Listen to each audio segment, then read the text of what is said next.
Olá, eu me chamo Helena e quero lhe dar boas-vindas.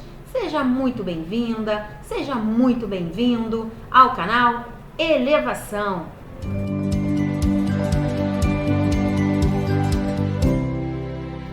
Se você é novo por aqui, inscreva-se no canal, acione o sininho das notificações para você não perder nenhum conteúdo novo e interessante.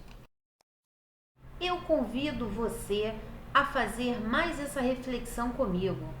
Nós conversaremos hoje sobre a parábola dos credores e dos devedores, ou a parábola do credor incompassivo.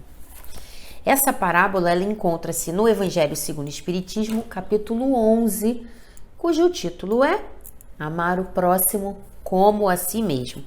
E ela está no item 3.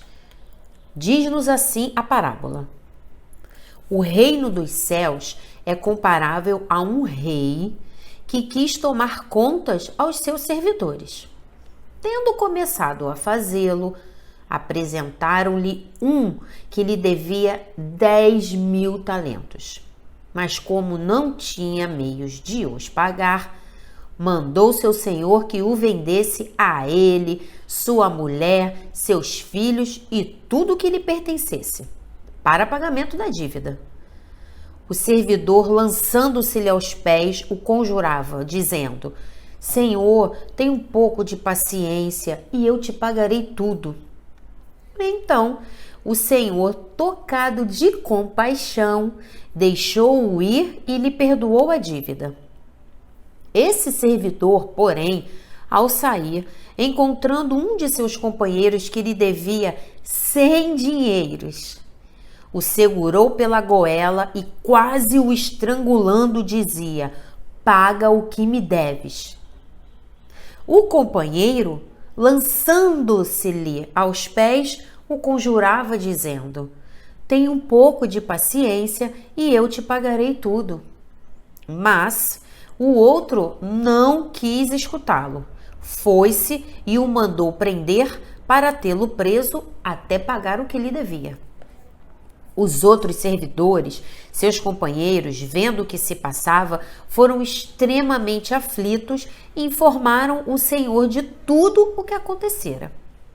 Então, o senhor, tendo mandado vir à sua presença aquele servidor, lhe disse: mau servo, eu te havia perdoado tudo o que me devias, porque me pediste. Não estavas desde então no dever de também ter piedade do teu companheiro, como eu tivera de ti?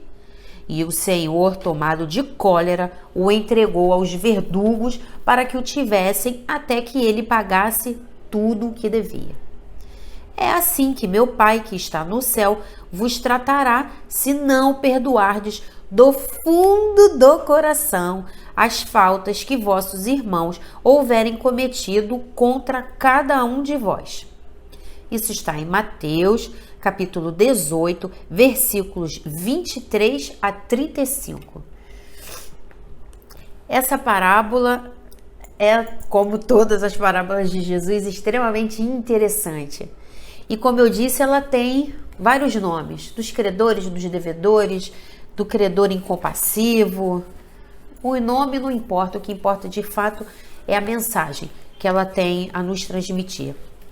E vamos observar que primeiro começa dizendo que o reino dos céus é comparável a um rei que quis tomar conta aos seus servidores. Aí nós já fazemos a primeira pausa. Onde está guardada a lei, a lei divina? Na nossa consciência. Então é importante nós nos lembrarmos disso. Que isso aqui é uma parábola, isso aqui é uma metáfora, é uma história que nos leva a compreender melhor as situações. Mas é importante nós nos lembrarmos que a todo instante existe a nossa consciência que vem pedir, não sei se é pedir contas, mas ela nos chama a atenção para as nossas atitudes e para os nossos atos. Então esse início aqui, além de ser essa questão da consciência, que a gente também pode interpretar como sendo a nossa consciência, também pode ser interpretado como o dia em que nós sairemos daqui da Terra. Nós partiremos, voltaremos para a vida verdadeira e lá nós encontraremos não só com Deus no sentido metafórico, mas nós também teremos a nossa consciência ampliada. Porque não teremos mais o nosso corpo, essa veste aqui ficará e exatamente por isso nós estaremos mais libertos. Só que aqui quando ele diz que é o rei que veio pedir contas, me fez lembrar aquela parte que diz: muito será pedido àquele que muito recebeu. E se nós temos os conhecimentos, se nós já sabemos o que devemos fazer, como disse nos Emmanuel em uma de suas páginas, me perdoe, mas eu não estou me lembrando qual página, mas Emmanuel dizia assim: se nós sabemos o que devemos fazer e não fazemos, melhor fora não sabermos. E de fato, é verdade. No entanto, nós já sabemos. Não tem como nós deixarmos de saber. Então, essa parábola aqui, ela está no capítulo Amar o Próximo como a si mesmo. Então, nós temos que iniciar pensando que a nossa consciência é onde reside a lei de Deus, que é a lei de amor, de justiça, de caridade. Que essa parábola, ela está nos convidando a um momento de pausa e reflexão sobre as nossas atitudes. Como sempre, a doutrina espírita é a doutrina que deve ser sempre aplicada a nós mesmos e nunca ao próximo. O outro tem o seu momento. Se nós agora estamos tendo conhecimento de alguma informação nova, essa informação nova nos pertence. A responsabilidade desse conhecimento está conosco e não com o outro. Então ele segue, primeiro ele começa dizendo que é isso. Ele foi pedir, foi cobrar, é como se ele fosse cobrar mesmo. Só que quando ele cobra tudo que ele ofereceu, tudo que ele ofertou, aquele servo não tinha como pagar. E ele disse: não tem como pagar, então vai ser preso, vou mandar vender sua esposa, seu filho, todo mundo, seus pertences, para que você possa pagar a sua dívida. Só que 10.000 talentos é uma dívida quase que impagável. Porque eu fiz algumas pesquisas e elas mostraram que um talento de prata correspondia a mais ou menos 6.000 denários. E o denário correspondia mais ou menos a um dia de trabalho. Então, um talento corresponder a 6.000 denários. Um talento corresponderia a mais ou menos 6.000 dias de trabalho. Um talento. Só que ele devia 10.000 talentos. Então, ele devia muito. Era uma dívida impagável, ele não ia conseguir pagar. E justamente por isso, ele lançou seus pés do rei e falou: olha, meu senhor, tende um pouco de paciência que eu vou lhe pagar tudo. Mesmo sabendo que não teria como ele pagar, porque não teria como ele pagar essa dívida. Era uma dívida praticamente impagável. E o senhor, tomado de compaixão, perdoou a sua dívida e deixou que ele fosse. Então, ele tinha uma dívida imensa, essa dívida foi perdoada. Uma dívida impagável. E aqui, novamente, nós pensamos em Deus. Quantas oportunidades Deus oferece diariamente a cada um de nós para que nós sejamos melhores. Esse momento aqui mesmo é um momento de investimento da espiritualidade em cada um de nós. Não pelo que eu estou falando, mas por tudo aquilo que talvez a espiritualidade consiga colocar em cada um de nós, até mesmo em mim, é claro, porque aquele que fala é o que mais aprende, mas o que a espiritualidade trará para cada um de nós. Cada um de nós vai fazer as suas próprias reflexões, vai tirar suas próprias conclusões. E isso é um investimento de Deus. Só que ele faz esse investimento todos os dias. Ele nos oferece oportunidade para nós sermos melhores todos os dias. E o que nós fazemos com essas oportunidades? Será que nós as aproveitamos? Ou será que nós desperdiçamos essas oportunidades? É algo que nós devemos pensar em relação ao tempo. Tem uma passagem que eu não vou me lembrar o número, mas se eu não me engano o título é Talismã. Ela encontra-se no livro Jesus no Lar. Esse livro, que foi escrito por Nélio Lúcio, foi ditado por Nélio Lúcio e escrito, psicografado por Chico. Lá tem uma parte que fala para nós sobre o talismã. E Jesus fala, se eu não me engano, era a sogra de Pedro que pedia um talismã. O que ela poderia ter para que lhe trouxesse força, que lhe trouxesse coragem, para que a conectasse mais com Deus? E Jesus responde para ela que o maior bem que nós temos, lógico, depois da nossa vida, é o nosso tempo. E o que nós estamos fazendo com esse tempo? Porque são esses investimentos. São esses 10.000 talentos que Deus deposita sempre em nós. E o que nós estamos fazendo com esses talentos? Será que nós estamos aproveitando? Já fica para nós uma reflexão. E logo em seguida ele saiu todo feliz, que ele teve uma dívida dessa perdoada. Devia estar saltitando, super alegre. No caminho, ele encontra com alguém que devia a ele 100 dinheiros. Observe como Jesus é extraordinário. Ele utiliza valores, ele utiliza medidas diferentes. Ele utiliza talentos e dinheiros para mostrar para nós a diferença da dívida.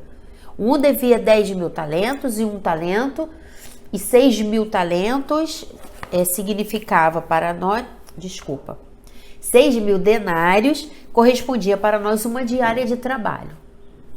E o outro devia a ele somente 100 dinheiros, que era uma quantia irrisória. E era uma quantia mais irrisória ainda se comparada a tudo que ele devia. E o companheiro dele teve a mesma atitude que ele teve. Lançou-se-lhe aos pés e pediu que ele tivesse paciência, que ele pagaria. E ele teve piedade? Ele demonstrou alguma misericórdia? Ele demonstrou alguma compaixão, alguma empatia? Não. Diferentemente do Senhor, que foi tocado pela compaixão, ele fez com que esse companheiro fosse preso. E aquelas outras pessoas que estavam ao redor foram avisar o Senhor tudo o que aconteceu. E esse também acabou sendo preso. Mas o que importa para nós é a fala que o rei tem para ele. Que é uma fala extremamente interessante. Olha só. Mau servo, eu te havia perdoado tudo o que me devias, porque me pediste. Não estavas desde então no dever de também ter piedade do teu companheiro como eu tivera de ti? Você não tinha que ter com ele o mesmo sentimento, a mesma boa atitude que eu tive com você? E é por isso que no início nós temos aqui o mandamento maior: fazermos aos outros o que queiramos que os outros nos façam. Aí tem parábola dos credores e dos devedores. É preciso que eu invista naquilo que eu recebo.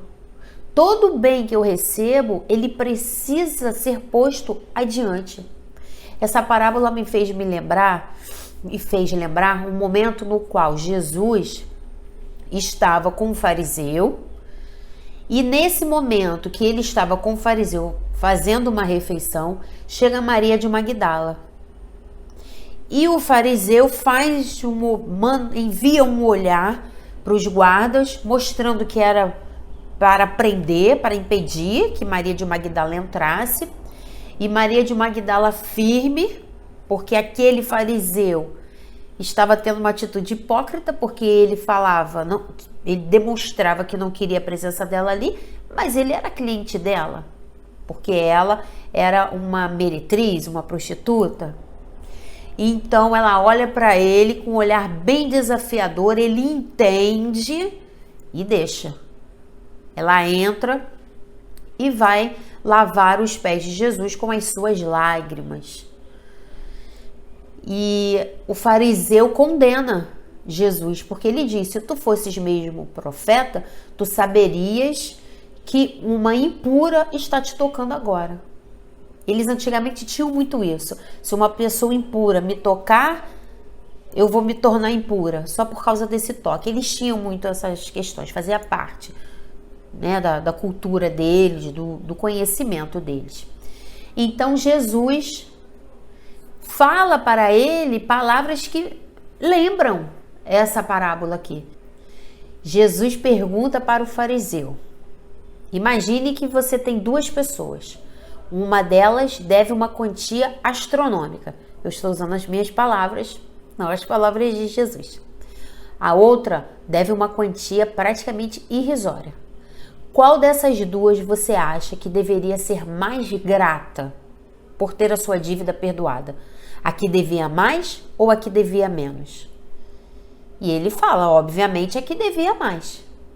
E Jesus diz para ele: então você entende que ambas foram perdoadas, mas uma delas deve ser mais grata por ter as suas dívidas perdoadas. E Jesus também estava enviando uma lição para o fariseu e para todos nós. Se você deve muito, você vai falar do outro, vai criticar o outro que deve pouco? É como se Jesus dissesse: olha primeiro para você. Veja primeiro você, para depois você olhar o outro. E nós sabemos dentro da doutrina espírita que olhar o outro é simplesmente um movimento para nós nos melhorarmos. Nunca um movimento de crítica. Porque aquele que critica, diz-nos Emmanuel, se coloca numa posição superior, ou seja, está dando vazão ao seu orgulho, e ele deixa claro que no lugar daquele outro, ele faria muito melhor do que ele. O que nós sabemos que nem sempre é verdade. Como é que nós vamos garantir que no lugar do outro nós teríamos uma atitude muito melhor do que a que ele teve? E aqui, voltando para a parábola que tem relação com o que Jesus disse ao fariseu, aqui fica para nós também essa mensagem dessa questão da piedade, dessa questão do perdão. Em muitos momentos nós queremos tudo só para nós. Mas nós nos esquecemos de que Deus é Pai de todos nós. Então, se Ele é Pai de todos nós, Ele vai nos perdoar da mesma forma. E para Deus, nós podemos perceber que não existe essa diferença de quem errou muito e de quem errou pouco. Isso é uma culpa que fica conosco. Mas é uma culpa que nós devemos também trabalhar em nós. Porque Joana de Ângeles nos diz que o erro só tem um objetivo: nos mostrar onde nós erramos. Apontar para nós o nosso erro. Tendo o erro apontado, deixemos a culpa de lado e sigamos. Vamos nos transformar, vamos nos melhorar. E aqui, quando ele fala para nós dessa questão da piedade, do perdão, eu não pude deixar de me lembrar do Pai Nosso, no qual tem isso, tem essa ideia: perdoai as minhas ofensas, assim como eu perdoo aquele que me tenha ofendido. A verdade é que nós estamos nesse processo de aprendizado, e nesse processo de aprendizado nós vamos ferir o outro vai nos ferir, o outro vai nos magoar, nós vamos magoar o outro. Então, é importantíssimo que nós tenhamos dentro de nós essa ideia da piedade, de fazer para o outro aquilo que eu gostaria que fizesse para comigo. E se nós parássemos para pensar, se de fato nós fizéssemos isso, nós não teríamos mais problemas. Não teríamos mais fome, não teríamos nenhum tipo de crime, nenhum. Nem de colarinho branco, nem os crimes que acontecem no dia a dia nas ruas.